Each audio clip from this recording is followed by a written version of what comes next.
Nosotros somos el equipo Petrolheads y está integrado por Jiménez Castillo Pablo, Ortiz Ramírez Eduardo, Porras García Carlos Eduardo, Vargas Torres Alvin Alfredo y su servidor, Liberos Muñoz Antonio, y les vamos a exponer sobre el funcionamiento de un motor eléctrico en un automóvil.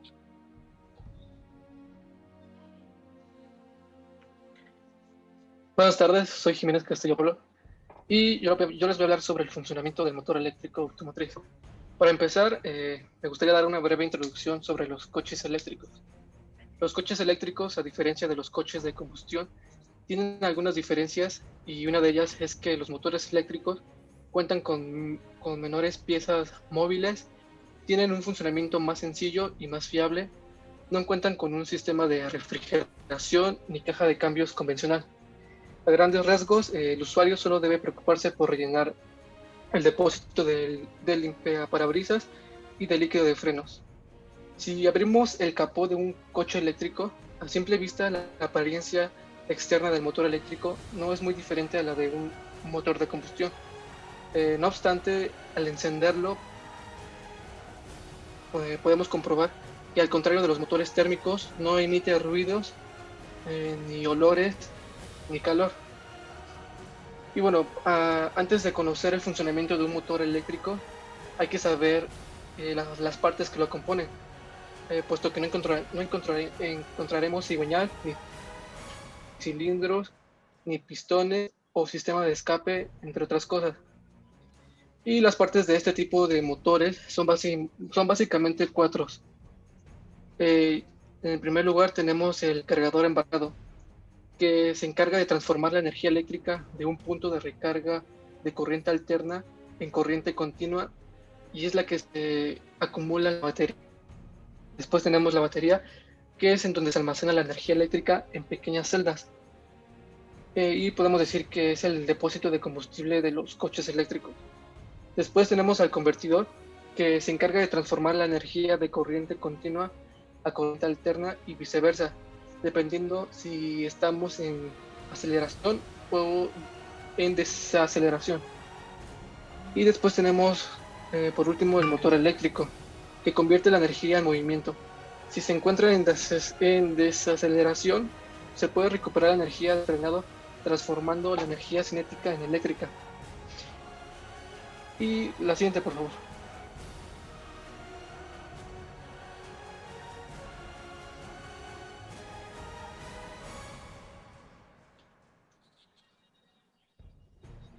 Y bueno, ¿cómo funciona un motor eléctrico? Como el motor es el encargado de transformar la energía, encontrar un estator, que es un componente estático del motor, y arrollamientos diferentes que crean un campo magnético al paso de la corriente eléctrica que gira en el interior del estator.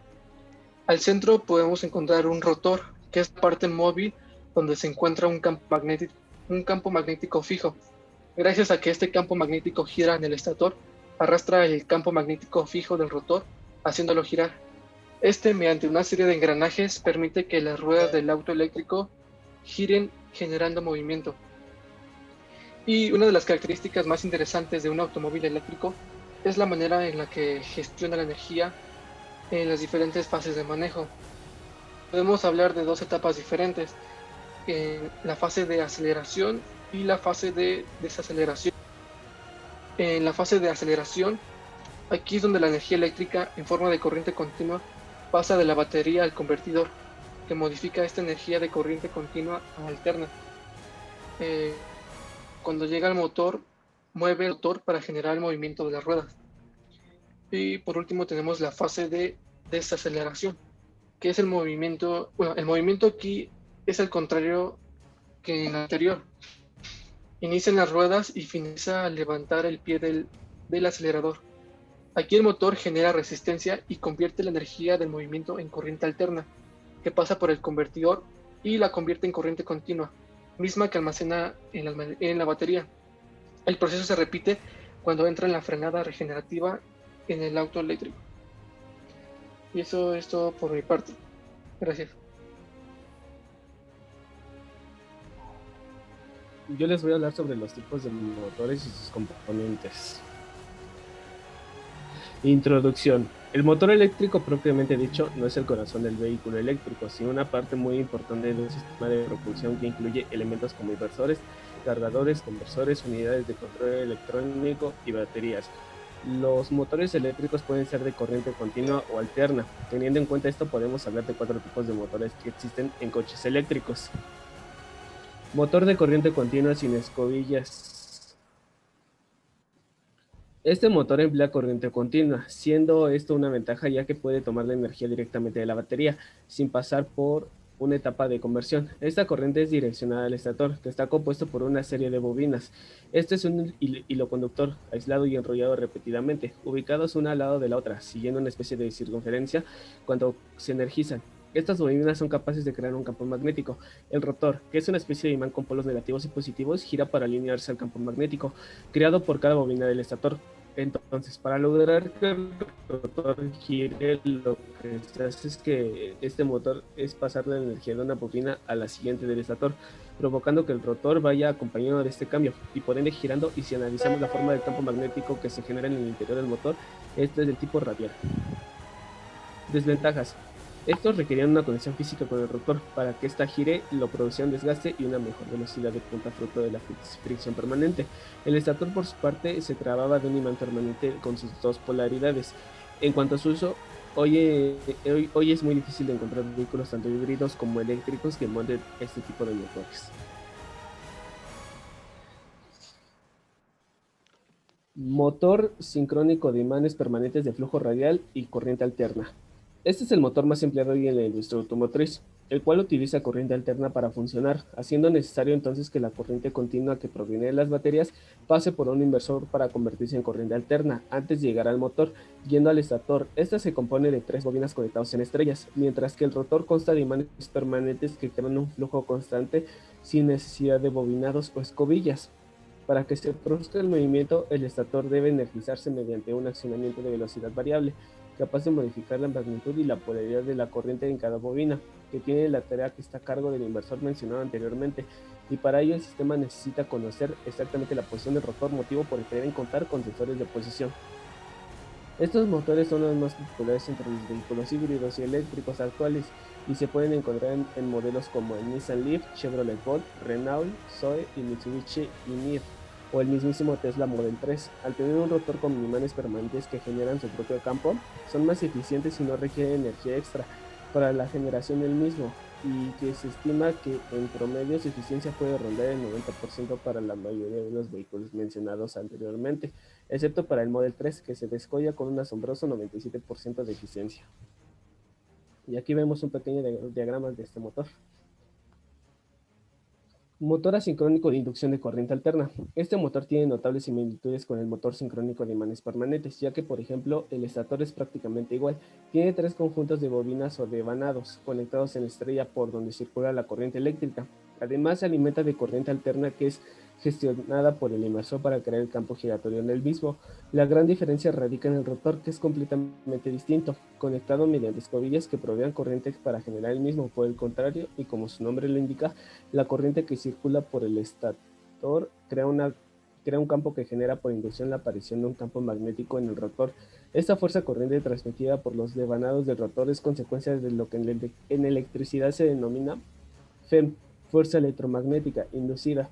En cuanto a la configuración física del rotor, generalmente está compuesto por una serie de láminas de metal apiladas y conectadas con conductores periféricos, que en apariencia terminan formando una especie de jaula, y es por eso que en electricidad se le suele denominar como rotor de jaula de ardilla. El campo magnético que genera el estator es del tipo radial, al igual que los dos motores anteriores. Desventaja: porque es un poco menos eficiente para operar a bajas revoluciones con cifras promedios de eficiencia, pico de entre 80 y 90%, pero es el más indicado por el momento para vehículos de alta performance, y es por eso que el Tesla Model S emplea este tipo de tecnología para la propulsión y promete una eficiencia también tope en su clase del 93%. Y aquí podemos ver unos 2 diagramas de cómo está compuesto este motor. Motor sincrónico de imanes permanentes, flujo ascendente y corriente alterna. Una de las grandes virtudes de estos motores es que hace un uso más eficiente del cobre, por el que circula la corriente alterna en el estator, ya que no tiene desperdicio de material que sobresale en los extremos de las turbinas, que solo aumenta el tamaño y el peso, más no la potencia. Para ello, este se ubica perpendicular a la rotación y como la sección del cobre es rectangular, en vez de circular, a pesar de que se aloja en una pieza circular en forma de disco, su eficiencia aumenta y el tamaño se reduce. Además, no requiere de una carcasa, es decir, cuenta con imanes permanentes que crean un campo cuyas líneas viajan en paralelas. Al eje de giro del mismo es similar a la del campo del estator, por lo que también se trata de un motor sincrónico. En la práctica, el motor luce como dos discos enfrentados, uno de los cuales está fijo, el estator, y el otro es móvil, el rotor, empaquetados en una carcasa diseñada para optimizar el enfriamiento. Algunos números: estos motores pueden alcanzar una eficiencia energética superior al 96%, pero se diferencian por ofrecer una descomunal densidad de potencia que puede superar los 500 kilowatts sobre kilogramos, aproximadamente el triple de los modernos motores de Tesla. Y aquí podemos observar dos diagramas de cómo está compuesto este tipo de motor. Componentes generales de los motores eléctricos. Estator. El estator de un motor de inducción es el inductor, es decir, el encargado de crear campo magnético. Está formado por un circuito magnético, que es con forma cilíndrica ranurado, formado de chapas de hierro aliado al silicio, aisladas entre sí con carlite para reducir las pérdidas por las corrientes parásitas. La misión de las ranuras es alojar los conectores de los desvanados, circuitos eléctricos formados por tres desvanados monofásicos que al conexionarlos en estrella o en triángulo forman un desvanado trifásico. El estator está constituido principalmente de un conjunto de láminas de acero a silicio, se les llama paquete, que tienen la habilidad de permitir que pase a través de ellas flujo magnético con facilidad. La parte metálica del estator y los desvanados proveen los polos magnéticos. Y aquí tenemos un ejemplo de cómo está constituida esta pieza. Bobinas.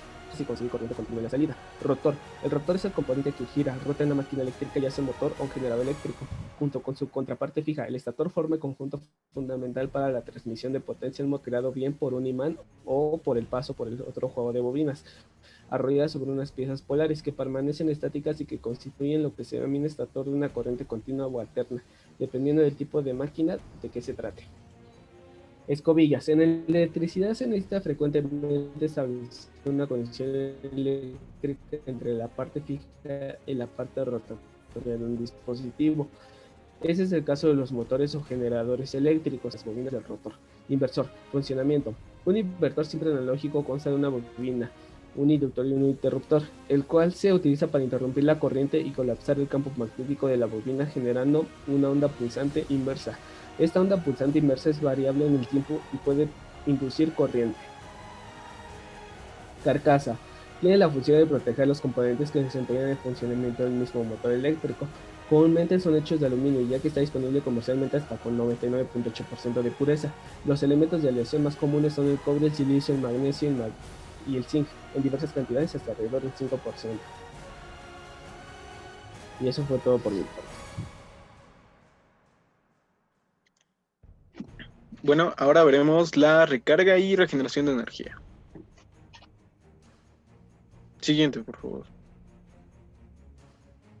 Existen 4 tipos o modos de carga que van en función de la potencia de carga. Con sus consiguientes requisitos en cuanto a infraestructura y demandas eléctricas, pero en los coches eléctricos convencionalmente solo se usan el tipo 2, el 3 y el 4. Siguiente, por favor. Ahora veremos más a fondo estos tipos. El modo 2, este modo de carga que utilizamos cuando cargamos el coche mediante el cable o la petaca o caja que nos integra el fabricante o el vendedor. Se encarga de controlar el proceso de carga, de verificar las conexiones que van a tierra y que no se exceda la potencia ni carga ni se alcancen los picos.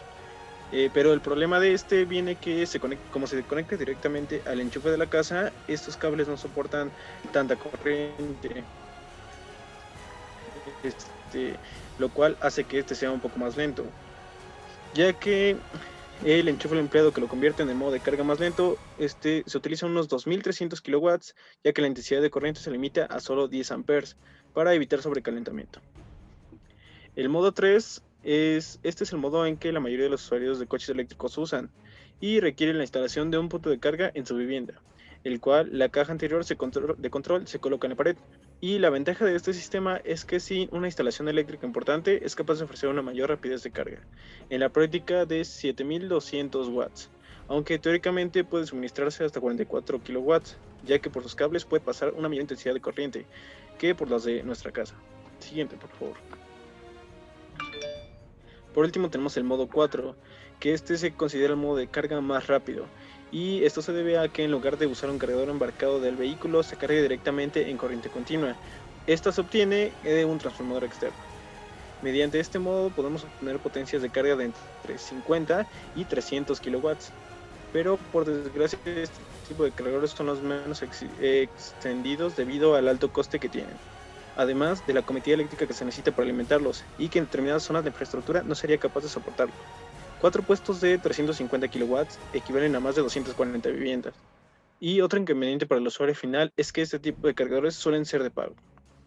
Siguiente, por favor. También se está trabajando para usar la carga inalámbrica por inducción. Esto es, mediante la eliminación de cables y conectores nos ahorraremos los problemas de compatibilidad, el engorro de tener que desenrollar el cable del maletero o el antiestético y sucio de arrastrarlos un día lluvioso por el suelo. Para ello, la idea es instalar en cada plaza de aparcamiento una bobina junto a otra en el coche y mediante inducción de electromagnética cargarlo. Es exactamente el mismo principio que en una placa de cocina por inducción. Por la bobina del suelo se hace pasar una corriente eléctrica. Esta genera un campo magnético y que según la ley de Lenz, en la bobina de ese campo magnético generado. Y al igual que ocurre con la sartén de la cocina, también aparecerá un incremento de temperatura que se llama efecto Joule, que en este caso es indeseable. Siguiente, por favor. Ahora veremos cómo funciona la frenada regenerativa de los coches eléctricos. Bueno, cuando utilizamos los frenos de un automóvil, la energía cinética del vehículo se transforma en calor debido a la fricción entre las pastillas de freno y el disco. Esto se desperdicia por completo. La labor de un sistema de frenado regenerativo es minimizar esta pérdida, convirtiendo la energía cinética en electricidad para su reutilización. En el caso de los coches eléctricos, nos permite aumentar la autonomía, pues al dejar de acelerar, el motor eléctrico comienza a retener al coche y a generar electricidad. Esto es algo muy útil, por ejemplo, en recorridos urbanos con muchas paradas. La energía eléctrica que se genera gracias a este tipo de sistemas se puede almacenar en una batería o en un supercondensador. La frenada regenerativa se aplica a los ejes accionados por el motor y puede funcionar a la vez que el freno hidráulico convencional. Hay coches que de esta forma inteligente mezclan ambos tipos de frenado para aumentar la eficiencia y disminuir la distancia de frenado al máximo. Siguiente, por favor. A continuación tenemos una pequeña imagen que nos esquematiza esto. La parte azul representa el eje que está conectado al motor directamente. Aquí nos representa la fuerza que se presenta al dejar de acelerar y se aprovecha la energía cinética que se traspasa ya sea a baterías o supercondensadores, para así poderla utilizar y que sea una manera más eficiente. Bueno, eso es todo por mi parte.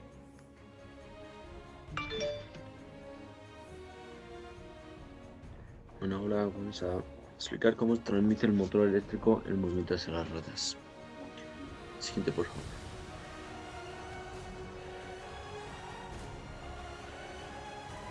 Bueno, después de la desmultiplicación del giro del motor de la caja de cambios, la transmisión del par a la rueda sin deslizamiento, con independencia de las condiciones de la calzada, es el segundo de los objetivos de los componentes de la cadena cinemática. De todos ellos, los diferenciales son los dispositivos destinados a gestionar la motricidad, tanto en movimiento rectilíneo como en la curva.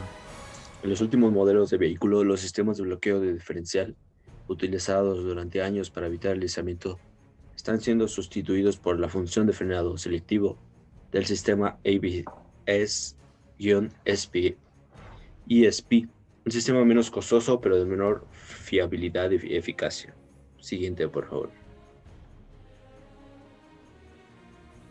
En la función de transmisión de la potencia del motor al suelo, no todos los factores dependen del diseño de los componentes internos de la cadena cinemática.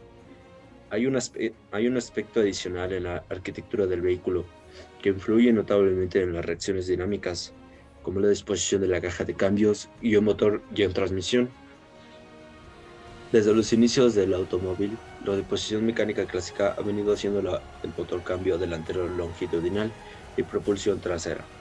Siguiente, por favor.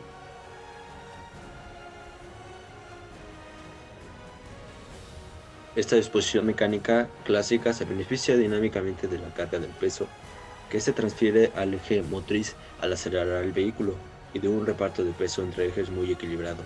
A pesar de estas virtudes, su utilización se ha venido restringiendo en los últimos años a modelos de la representación altas prestaciones y a vehículos industriales debido, por un lado, el sobrecoste que implica la utilización del árbol de transmisión y por otro, al sobreviraje que se produce al sobrepasar el límite de adherencia, una reacción dinámica inherente a los vehículos de propulsión que resulta muy exigente para un conductor medio, que, sin embargo, hará mucha delicia, mucho placer del conductor experimentado que domine la técnica del contravolante. Siguiente, por favor.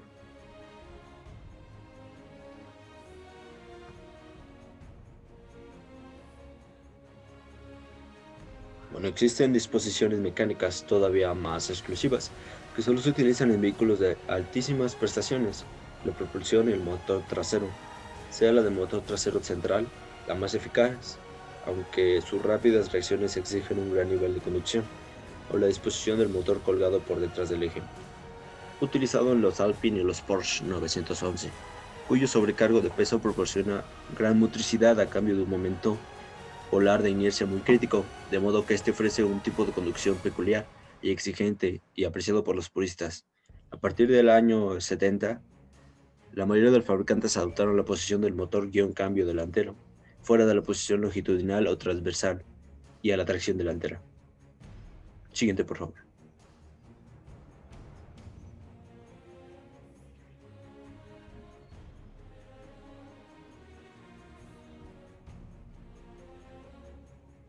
Siguiente, por favor.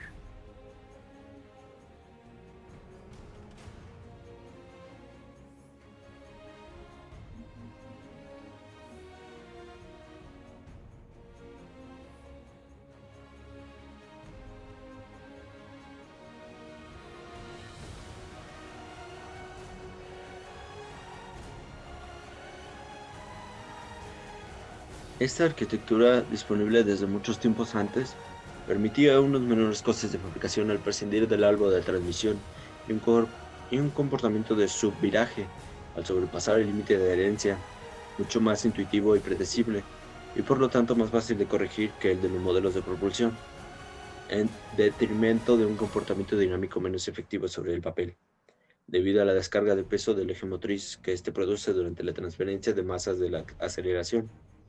En lo que respecta a los dispositivos que conforman la cadena cinemática, el diferencial es el principal encargado de permitir el giro de las ruedas a diferente velocidad, que se produce cuando el vehículo traza una curva, lo que posibilita la transmisión de la potencia del motor al pavimento.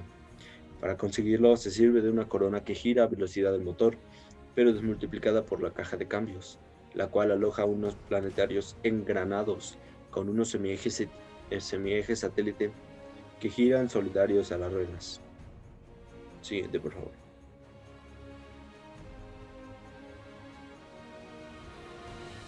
Cuando el vehículo circula en línea recta, el giro de la corona transmite el movimiento de los planetarios. Si no hay movimiento relativo entre los dos planetarios, el movimiento de la corona se transmite por el engranaje de los satélites y por lo tanto a las ruedas. Cuando el vehículo describe un movimiento curvilíneo, el giro de los planetarios permite la diferencia de velocidad entre los semiejes satélite. La utilización de una diferencial central es igualmente necesaria en los vehículos de tracción integral permanente para salvar la diferencia de velocidad de giro entre las ruedas de los dos ejes. Podemos ver aquí un pequeño esquema de cómo está ese sistema. Siguiente, por favor.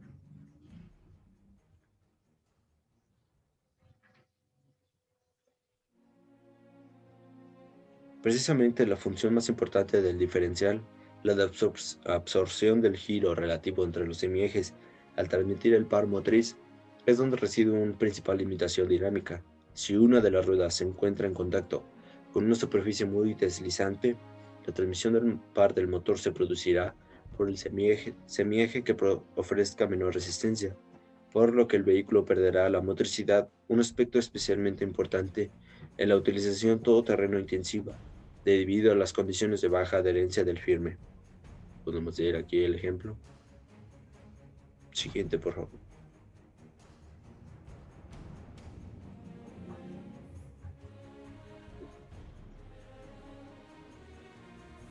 Para solventar esto, se proyectaron varias soluciones del bloqueo y la limitación del deslizamiento de la diferencial. En los primeros sistemas de accionamiento del bloqueo por palanca, el dispositivo de bloqueo impedía el movimiento de los satélites, lo que anulaba la diferencia de velocidad entre los planetarios semiejes, por lo que la función solo podía accionarse en condiciones de muy baja adherencia. El bloqueo por palanca fue sustituido por sistemas de bloqueo por accionamiento neumático, en los que el bloqueo se realiza cuando el interruptor activa la electroválvula para que permita el paso de vacío de mando, más recientemente por sistemas de bloqueo electrónico.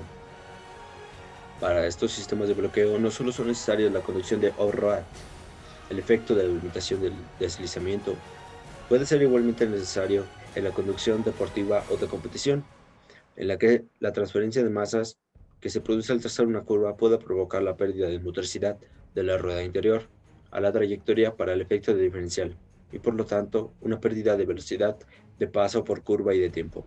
Para solventarlo, esta dificultad dinámica se proyectaron los siguientes variantes de dispositivos autoblocantes del diferencial. Siguiente. Bueno, eso sería todo en parte. Gracias. Bueno, yo les voy a hablar sobre algunos cálculos que se deben hacer para diseñar un motor. Primero tenemos el par motor, que es la fuerza del motor que transmite al eje de salida. Una vez en el eje de salida, este se aumentará o disminuirá mediante una caja reductora o una caja de velocidades, para así finalmente transmitirse hacia las ruedas, como explicó mi compañero. Y bueno, ahí tenemos un esquema. Tenemos el estator, que tiene los polos norte y sur, y en la parte de adentro tenemos una barra que sería el rotor, y en ese rotor el torque sería la fuerza con la que se mueve esa placa. Y bueno, la fórmula para calcular el torque sería torque, que se mide en newton por metro, es igual a la fuerza magnética, que se mide en newtons, por la longitud del eje de salida, que se mide en metros. La siguiente, por favor.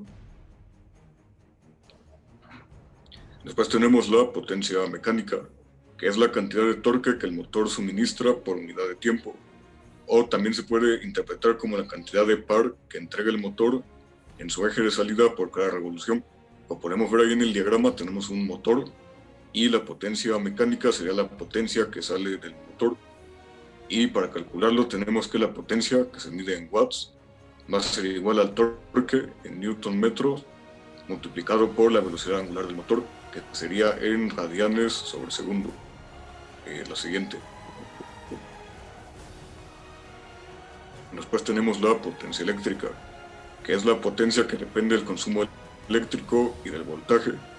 Ahí en el diagrama, como podemos ver, la potencia eléctrica es la potencia que entra al motor, y la potencia mecánica sería la potencia que sale del motor, la que devuelve el motor. Y bueno, para calcularlo tenemos que la potencia eléctrica, que se mide en watts, es igual al voltaje, que se mide en volts, multiplicado por el consumo eléctrico, que se mide en amperes. La siguiente, por favor. Y bueno, después tenemos la eficiencia, que es la medida de la capacidad de un motor eléctrico para convertir la potencia eléctrica que toma de la línea en potencia mecánica útil. No toda la energía eléctrica que un motor recibe se convierte en energía mecánica. En el proceso de conversión se presentan pérdidas, por lo que la eficiencia nunca será del 100%. Si las condiciones de operación son incorrectas o el motor tiene algún desperfecto, la magnitud de las pérdidas puede superar las de diseño, con la consecuente disminución de la eficiencia. Y aquí tenemos la fórmula de la eficiencia, que es igual a la potencia mecánica entre la potencia eléctrica. Las dos deben estar en watts, y finalmente se multiplican por 100 y la eficiencia se da en porcentaje. Bueno, ahí tenemos unas conversiones, que un caballo de potencia es igual a 0.746 kilowatts y un kilowatt es 1.34 caballos de potencia. La siguiente, por favor. Y bueno, ahí tenemos un pequeño ejemplo para ejemplificar la eficiencia. Dice que si un motor de 100 caballos de potencia toma en la línea 87.76 kilowatts, se tiene que la potencia mecánica, hay que transformar esos caballos de potencia a kilowatts. Entonces multiplicamos 100 por 0.746 y nos da que la potencia mecánica sería de 74.6 kilowatts. Ahora para la eficiencia dividimos esos 74.6 kilowatts, que sería la potencia mecánica, entre la potencia eléctrica, que son 87.76 kilowatts, y lo multiplicamos por 100. Y ya haciendo esa operación nos da que la eficiencia del motor es del 85%. Y bueno, para calcular la potencia perdida sería restar la potencia eléctrica, que es de 87.76, menos la potencia mecánica, que es 74.6, y nos da que la potencia perdida por el motor es de 13.16 kilowatts. La siguiente, por favor. Ahora vamos con la potencia ahorrada, que corresponde a la potencia perdida que se tendría si se sustituye un motor de menor eficiencia con uno de mayor eficiencia. Como podemos ver ahí en la imagen, los motores de mayor eficiencia son motores más grandes, y la fórmula para calcularla es potencia ahorrada, que se mide en kilowatts, es igual a 0.746 por los caballos de potencia, y eso por 100 entre la eficiencia 1, que sería la eficiencia menor, menos 100 entre la eficiencia mayor. La siguiente, por favor.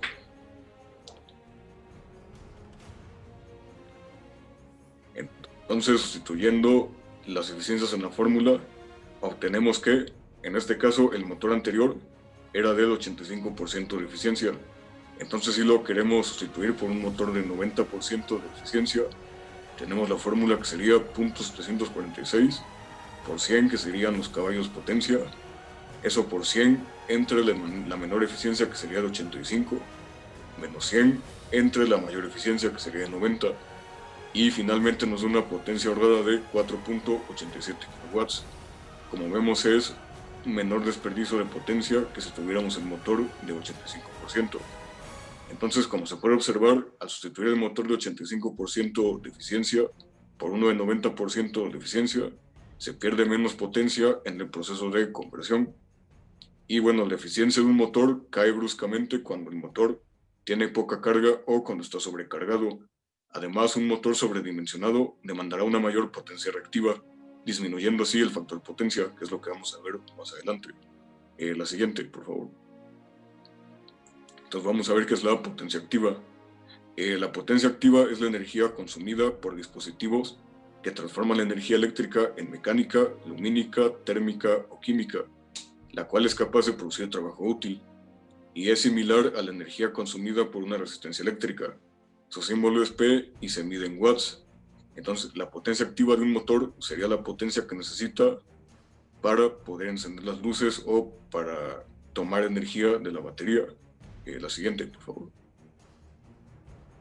Después tenemos la potencia reactiva, que la potencia reactiva es una energía de suministro que requieren los motores para generar el campo magnético necesario para que puedan funcionar. Esta potencia no produce ningún trabajo por sí misma y se simboliza con la letra Q y se mide en volts amperes reactivos. Y bueno, esta potencia simplemente es la potencia que necesita el motor para poder funcionar, para poder generar su propia potencia. La siguiente, por favor. Y después tenemos la potencia aparente, que es la potencia total, que es la suma geométrica de las potencias activa y reactiva, o bien el producto de corriente y el voltaje. Su símbolo es S y se mide en volts amperes. Entonces tenemos ahí la fórmula, que potencia aparente, que sería la potencia total, o sea la potencia real del motor, sería la raíz cuadrada de la potencia activa al cuadrado más la potencia reactiva al cuadrado. Y como podemos ver, esta fórmula nos genera lo que se le conoce como un triángulo de potencias, donde los catetos serían las potencias activa y la potencia reactiva, y la hipotenusa, que sería la potencia más grande, va a ser la potencia aparente. La siguiente, por favor. Y bueno, tenemos después el factor potencia. El factor de potencia es la relación entre la potencia activa, que se mide en kilowatts, y la potencia aparente, que se mide en kilovolts ampere, y describe la relación entre la potencia de trabajo real y la potencia total consumida. El factor de potencia expresa el desfasamiento o no de la corriente en relación al voltaje, y toma valores entre 0 y 1, siendo 1 el valor con mejor aprovechamiento de energía. Y ahí está la fórmula. Tenemos que el factor potencia sería el coseno del ángulo del triángulo de potencia, o la potencia activa entre la potencia aparente. Entonces el factor de potencia nos relaciona ambas potencias, la activa y la reactiva, y la aparente, perdón, y nos dice qué tan eficiente es el motor. La siguiente, por favor. Y bueno, después tenemos la reducción de pérdidas en cables. La reducción de pérdidas en cables es una constante que permite obtener la proporción entre un triángulo de pérdida de potencia mayor y uno de pérdida menor, para así saber la cantidad de veces que se está perdiendo más energía. Entonces esta fórmula nos sirve para construir triángulos de potencia más eficientes. Entonces ahí está la fórmula. Tenemos que K, que sería la constante, es igual a 1 menos el coseno del primer ángulo, que sería el ángulo de mayor pérdida, entre el coseno del ángulo 2, que sería el ángulo con menor pérdida, eso al cuadrado, y finalmente se multiplica por 100. Sería la eficiencia. Bueno, esta constante nos expresa la eficiencia de un triángulo de potencia. La siguiente, por favor. Después tenemos la disminución de la caída de tensión, y esta mide la máxima cantidad de voltaje que un triángulo de potencias puede ganar o puede perder al transformar la potencia eléctrica en mecánica. Y bueno, ahí está su fórmula, que dice que la diferencia de voltaje, que se mide en volts, es igual a la corriente, se mide en ampere, por la resistencia en ohms, por el coseno del ángulo del triángulo de potencia, más W, que sería 2pi por la frecuencia, y esa frecuencia se mide en hertz, por la inductancia, que se mediría en henrys, por el seno del ángulo. Y bueno, esto sería todo por nuestra parte. Muchas gracias por prestar atención.